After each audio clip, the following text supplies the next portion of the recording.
सरस्वती महाभागे विद्ये कमललोचने विद्यारूपे विशालाक्षी विद्यां देहि नमोस्तुते। मैं आचार्य श्रवण कुमार मिश्र, शिक्षक सीपी इंटरनेशनल स्कूल फर्रुखाबाद, आज कक्षा 6, 7 व 8 के छात्रों के लिए एक ऐसा वीडियो तैयार कर रहा हूं जो कि तीनों कक्षाओं के प्रयोग में आएगा, अध्ययन करने में बहुत अधिक सहायता प्राप्त करेगा। देखिए, अभी तक मैंने आपको पहला चैप्टर यानी कि वंदना और सुभाषितानि इत्यादि को पढ़ाया था और अब मुझे ऐसा लगता है कि अब सबसे पहले वर्ण विचार पढ़ाना चाहिए, जो कि कम से कम आपकी पुस्तकों में दिया हुआ है, लेकिन उसके बिना संस्कृत पढ़ना बहुत ही कठिन होता है। तो उसके विषय में मैं सबसे पहले आपको बताना चाहूँगा कि वर्ण विचार का मतलब जैसे कि हिंदी में समझते हो वैसे ही संस्कृत में समझिएगा, कि वर्णों पर विचार करना कि वर्ण क्या है, कैसे तैयार हुए, क्या हुआ, ये सारी चीज़ क्या है, वर्ण विचार है। तो सबसे पहले मैं आपको बताना चाहूँगा कि वर्णों की परिभाषा क्या है। आप इसमें देख सकते हैं लिखा हुआ है। वैसे मैं और आपने हिंदी में पढ़ा भी होगा कि वह छोटी से छोटी ध्वनि जिसके टुकड़े नहीं हो सकते, अर्थात भाषा की वह छोटी से छोटी इकाई जिसके टुकड़े नहीं किए जा सकते। तो छोटी सी छोटी ध्वनि क्या मतलब, ध्वनि तो होती ही है पर छोटी सी छोटी इकाई कहना चाहिए। भाषा की वह सबसे छोटी सी छोटी इकाई जिसके टुकड़े नहीं किए जा सकते, उसको क्या कहते हैं, वर्ण कहते हैं, अक्षर कहते हैं। अगर संस्कृत में कहें तो सा लघु ध्वनि या विखंडिता न, बहुत सिंपल में छोटी सी परिभाषा में कह सकते हैं। अच्छा, और इसकी उत्पत्ति कैसे हुई ये विशेष बात है, और मैंने हालांकि पहले कक्षा 7 और 8 के बच्चों को मैं बता भी चुका हूँ, लेकिन फिर से समझ लीजिएगा।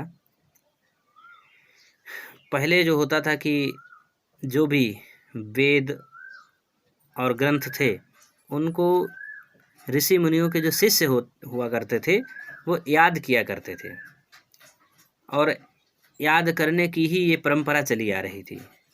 शिष्य प्रशिष्य ये परंपरा चली आ रही थी कि उसने याद किया, उसने अपने शिष्य को सिखाया, उसने याद करके अपने शिष्य को सिखाया। लेकिन ये परंपरा में ऐसा लग रहा था कि किसी न किसी दिन नष्ट हो जाएगी। तो इस बात को ध्यान में रखते हुए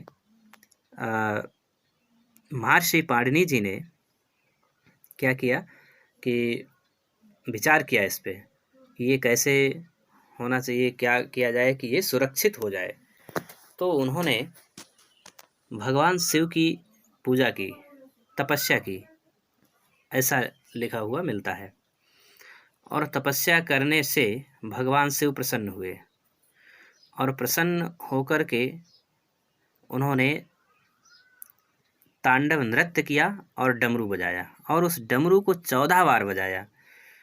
तो उसमें से जो 14 बार बजाने से जो ध्वनियाँ निकली वो उनके दिमाग में बैठ गई, महर्षि पाणिनि के, और उन्होंने उन ध्वनियों को, आचार्य पाणिनि ने उन ध्वनियों को लिख लिया, मतलब चिन्हित कर लिया, और वो जो चिन्ह बनाए वही वर्ण बन गए। वही सूत्र बन गए, 14 सूत्र बन गए, और 14 सूत्रों में प्रत्याहार बने और उनमें वर्ण बने, अक्षर और प्रत्याहार बने उन्हीं से। तो उसके विषय में एक श्लोक है, नृत्यावसाने नटराज राजन नाद ढक्वाम नव पंचवारम उदर्तु कामाद शनकादि सिद्धे एतत् विमर्शे शिवसूत्र जालम। नव पंचवारम मतलब 9 और 5, मतलब मैंने आपको बताया था कि 14 बार नृत्यावसाने, नृत्यावसान के समय में उन्होंने नटराज राजा यानी कि भगवान शंकर ने क्या किया, निनाद ढक्वाम, वही अपना डमरू जो था वो बजाया, नवपंचवारम 14 बार बजाया।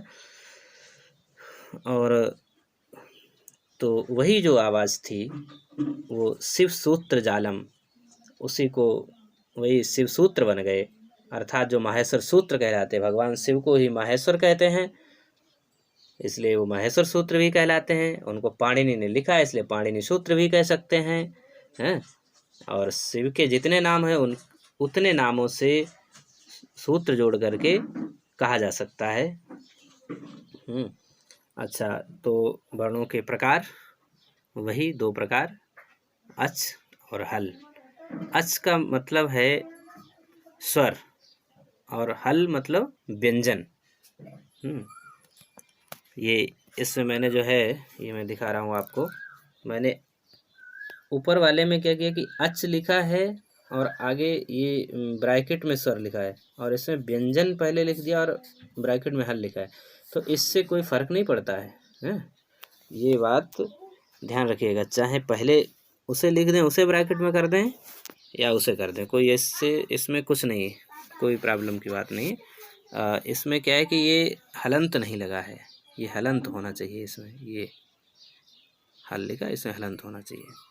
अच्छा, ये इन्हें अच और हल क्यों कहते हैं ये भी बताएंगे। और एक चीज़ बता दें, ये जो वर्णमाला होती है पूरी, इस वर्णमाला को अल कहते हैं। ये इसका कारण है प्रत्याहार, वो प्रत्याहार अभी मैं आपको बता रहा हूँ आगे।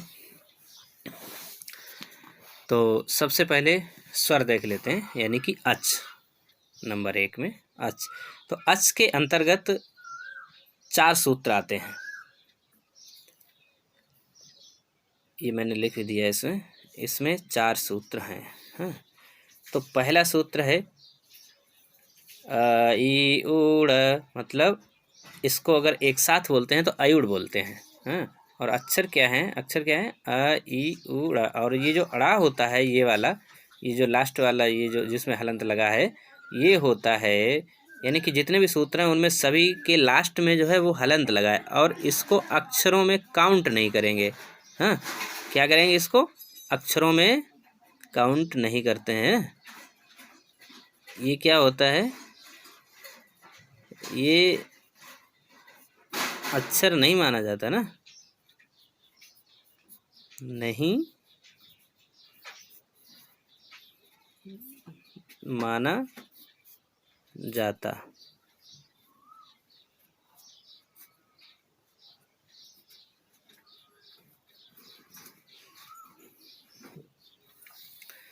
अच्छा, और दूसरा है रिलरक, तो जो चीज़ इसमें लागू है वही चीज़ ये इसमें भी लागू है।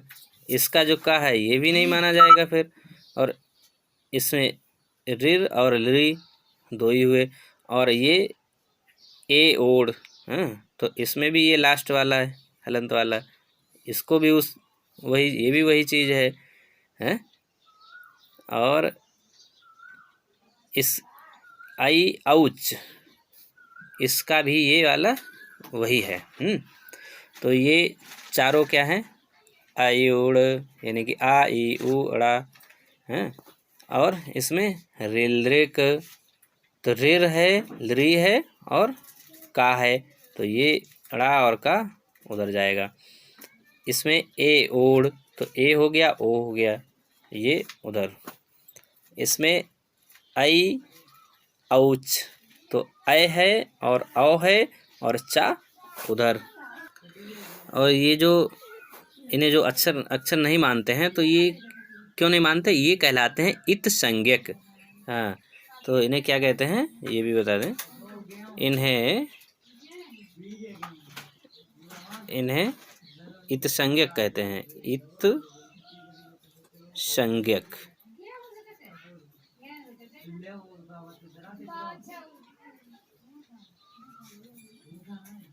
कहते हैं। समझ गए ना। तो अच्छा, तो अब ये समझिए कि इन्हें अच क्यों कहते हैं। हाँ, अब ये इतना समझ लीजिए, इसमें ये आ और प्लस चा अच हुआ ना, तो ये आ और चा, आ प्लस चा कहाँ से आया? ये पहला जो सूत्र है ये है आ, है, और आखिरी वाला जो सूत्र है, यानी कि पहले सूत्र का पहला अक्षर और जो स्वर का जो आखिरी सूत्र है आई औच, इसका ये वाला आखिरी वाला अक्षर यानी कि इत संज्ञक वाला अक्षर है, तो ये पहला वाला ये ला करके ये हो गया है, ध्यान से सुनना। और ये वाला जो है ये वाला ये हो गया। तो इन दोनों को प्लस किया आ और चा को, तो ये हो गया है अच। तो इसका मतलब ये आ और ये वाला चा दोनों को मिला दिया, ये बन गया अच प्रत्याहार। इसको कह सकते हैं, इसे क्या कह सकते हैं, ये कहला सकता है कि अच प्रत्याहार ये बना, प्रत्याहार।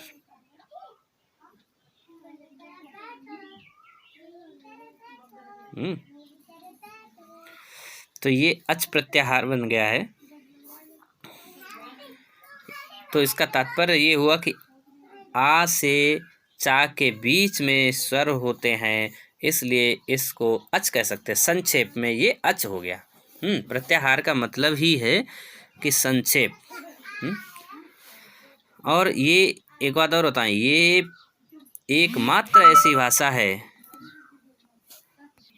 संस्कृत एकमात्र ऐसी भाषा है जो पूर्णतः वैज्ञानिक भाषा है और सूत्रों पर आधारित है। एक भी भाषा ऐसी नहीं है जो सूत्रों पे आधारित हो। ये संस्कृत ऐसी है जो सूत्रों पे आधारित है। इसमें सूत्र हैं, मैथ की तरह है बिल्कुल। तो ये 4 सूत्र पढ़ लिया आपने इसमें। इसके बाद जो है 5वां जो सूत्र है वो व्यंजन के अंतर्गत आता है। तो इसके बाद व्यंजन शुरू होते हैं जिनको हल कहते हैं। हाँ, और ये मतलब स्वरों के उपरांत आने वाले जो 10 सूत्र होते हैं, स्वरों के बाद में जो 10 सूत्र होते हैं वो क्या होते हैं? यही व्यंजन है, ये व्यंजन। अब देखिए इसमें एक चीज़ आप बहुत आसानी से समझ जाएंगे, जो अभी मैंने आपको बताया कि इसे हल क्यों अच क्यों कहते हैं और इसमें हल क्यों कहते हैं, सेम फार्मूला है वही।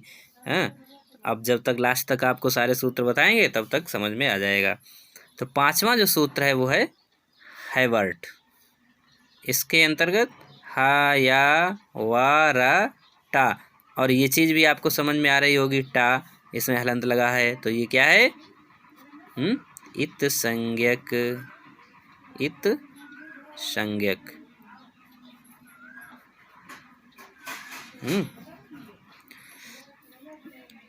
और फिर इसमें क्या ला है और अड़ा है, तो इसका भी ये क्या हुआ?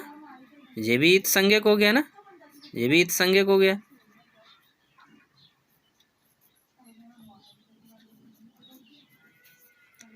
और अब मुझे लग रहा है कि अब सभी में ये बताने की ज़रूरत नहीं है। इसके बाद ये यहाँ और माँ, और अड़ा, ये वाला अड़ा, यहाँ वहाँ अड़ा और अड़ा, और ना और माँ। ये माँ क्या है ये आपको पता है क्योंकि इसमें हलंत लगा है। ये मतलब यही वाला ये चीज़ है। और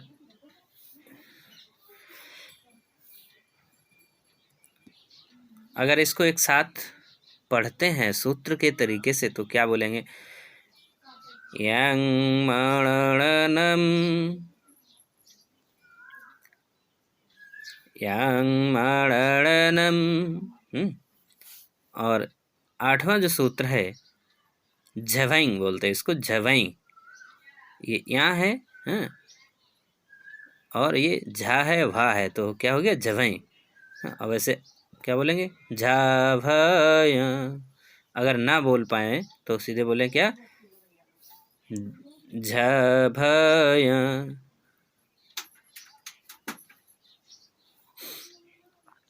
तो ये इत संज्ञक ये इससे पहले वाले वर्ण होते हैं, ये इत संज्ञक होता है।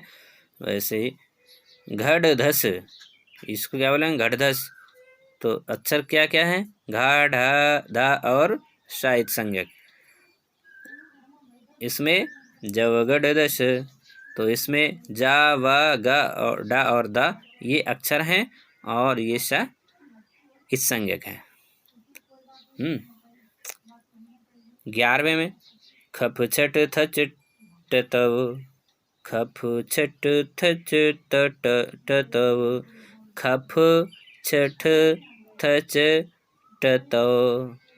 तो इसमें खा, फा, छा, ठा, था, चा, टा, ता ये अक्षर है और ये वह इत संज्ञक है। और इसमें कपय, का और पा अक्षर है और या इत संज्ञक है। फिर आइएगा श, श, क्ष, र, शक्षर बोलते हैं इसको। तो ये जो 3 सा हैं, ये 3 सा हैं, ये तो अक्षर हैं और ये इसमें हलंत लगना चाहिए, ये इत संज्ञक है रा।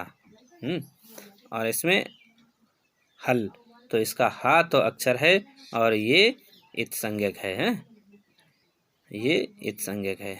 क्या है ये? इत संज्ञक। पता है ना, बता दिए पहले। ये इत संज्ञक। तो इत संज्ञक कितने हुए इसमें? जैसे अगर मतलब 10 सूत्र हुए तो 10 इत संज्ञक इधर हो गए, और 4 सूत्र ये हैं तो ये भी 4 इत संज्ञक हो गए। तो 14 सूत्रों में क्या हुआ? 14 सूत्रों में 14 इत संज्ञक हैं। और अक्षर कितने हैं इन सूत्रों में? काउंट करिएगा, 1 2 3, या हिंदी में बोले तो 1 2 3 4 5 6 7 8 9। अब नीचे आ जाइएगा तो 9 कितने हो गए? स्वर हो गए। लेकिन स्वर 9 नहीं होते ना, ज़्यादा होते। तो वो ज़्यादा क्यों होते वो भी अभी आगे बताएंगे। तो यहाँ लिखे दे रहे हैं तब तक कि 9 ये हो गए हैं। और फिर 1 2 3 4 5 6 7 8 9 10 11 12 13 14 15 16 17 18 19 20 21 22 23 24 25 26 27 28 29 30 31 32 33 और 34। तो कितने ये हो गए यहाँ नीचे? 34। एक बार फिर से काउंट कर लेते हैं। 1 2 3 4 5 6 7 8 9 10 11 12 13 14 15 16 17 18 19 20 21 22 23 24 25 26 27 28 29 30 31 32 33 और 34। तो ये 9 ये हो गए हैं और ये 34 हो गए। तो कितने हो गए टोटल? टोटल कितने हो गए? 34 और प्लस 9, 9 4 9 4 13 तो 3 और 1 ये आ गया तो 4 43 हो गए। अच्छा, और ये 4 ये वाले सरों में जो है ये इनके दीर्घ ले लो, 1 2 3 और ये 4, इनके चारों के दीर्घ हो गए। तो ये 4 हो जाएंगे, प्लस 4 हो गए हैं। और 3 + 3 करना होगा। इसको ये जो मिश्रित वर्ण होते हैं, ये का प्लस सा छत्र छा होता है ना, ता प्लस रा त्रा, जा प्लस ज्ञा, जा प्लस यहाँ ज्ञा हो गया। तो ये छत्र ज्ञा ये जो 3 होते हैं ना, तो ये हो गए 3। तो इसलिए 3 ये प्लस किए जाते हैं, वो ध्यान से समझिएगा। 3 ये प्लस कर दिए, और 2 जो है अनुस्वार अनुस्वार जो होते ये अंग और आहा, इनको जब प्लस कर दिया ये, तो टोटल जो है आपके कितने बन गए, ये फिर से देखिएगा 43 और 4 तो हो गए 47 और 3 तो हो गए 50 और +2 तो 52 हो गए। सही हो गए, यही होते हैं। और अब जो है ठीक इतना ही रखेंगे, क्योंकि बहुत ज़्यादा हो जाएगा तो फिर ठीक नहीं रहेगा और बर्डन ज़्यादा हो जाएगा। इतना ध्यान से पढ़िएगा। मैं आपको फिर से ज़रा ठीक से दिखाई दे रहा हूँ, देख लीजिए एक बार ये